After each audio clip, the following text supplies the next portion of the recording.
जय हिंद एवरीवन, मेरा नाम है जतिन और स्वागत है आपका जियो अफेयर्स में। इस G20 समिट में भारत और यूरोप के बीच एक बहुत इंपॉर्टेंट डेवलपमेंट हुई थी जिसके बारे में आप सबको पता है। आज हम इसी को डिस्कस करेंगे। देखो, IMEC यानी India middle east European economic corridor. सबसे पहले इसे समझते हैं कि ये बनाया क्यों जा रहा है। क्या ये सिर्फ ट्रेड के कमाएगा या फिर इसके कोई और एडवांटेज भी हो सकते हैं। देखो, IMEC से वर्ल्ड ट्रेड को बहुत ही ज़्यादा बड़ा बूस्ट मिलेगा। इसमें भारत, UAE, सऊदी अरब, जॉर्डन, इजराइल और यूरोप का सबसे ज़्यादा इंपॉर्टेंट रोल रहने वाला है। और इसके ज़रिए जो ट्रेड होगा उसमें टाइम और पैसा दोनों की बचत होगी। इससे दुनिया में संतुलन बनेगा और जो देश इसमें शामिल है इनके बीच अंडरस्टैंडिंग बढ़ेगी।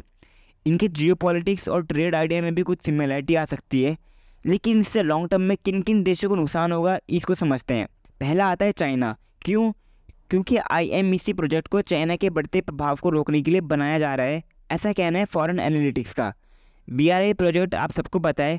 देखो, BRI प्रोजेक्ट में कई सारे देश ऐड है, सेम इसी तरह IMEC में भी कई सारे देश ऐड है।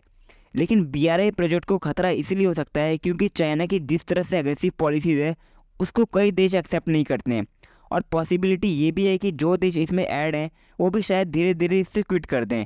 इटली का एग्जाम्पल ले लो आप। कुछ दिनों पहले की बात है, इसने चाइना के BRI प्रोजेक्ट से क्विट कर दिया है। लेकिन ऐसा क्या है कि चाइना के BRI प्रोजेक्ट से इटली ने क्विट करा है? इसके जियोपॉलिटिक रीज़न में सबसे पहले देखोगे तो चाइना की एग्रेसिव पॉलिसीज़ ही आती है। क्योंकि आपको क्या चाहिए? एक अच्छा ट्रेड पार्टनर जिसके साथ आप मोल भाव कर सकें, जिसके साथ आपके रिलेशंस नॉर्मल हो। लेकिन चाइना के रिलेशन धीरे धीरे कई देशों के साथ ख़राब हो रहे हैं और ऐसे भी कई देश हैं जो अमेरिका के इन्फ्लुएंस में हैं और इसीलिए ये IMEC चाइना को नुकसान कर सकता है।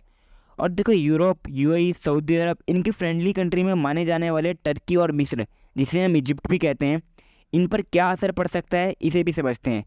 देखो, इजिप्ट के रेवेन्यू सोर्स में सबसे इम्पॉर्टेंट है स्वेज नहर और इससे इजिप्ट हर साल बिलियंस ऑफ डॉलर कमाता है। मतलब इजिप्ट की स्ट्रेटेजिक लोकेशन इतनी इंपॉर्टेंट है कि इसने इजिप्ट को एक इम्पॉर्टेंट जियोपॉलिटिक प्लेयर बना दिया है। तो देखो, शिपिंग के थ्रू इजिप्ट जो रेवेन्यू जनरेट करता है उस पर इसीलिए असर पड़ेगा क्योंकि IMEC के डेवलप होने के बाद स्वेज नहर की इंपॉर्टेंस पर काफ़ी ज़्यादा नेगेटिव इम्पैक्ट पड़ेगा, जो कि इजिप्ट के लिए एक बहुत बड़ा सेटबैक होगा।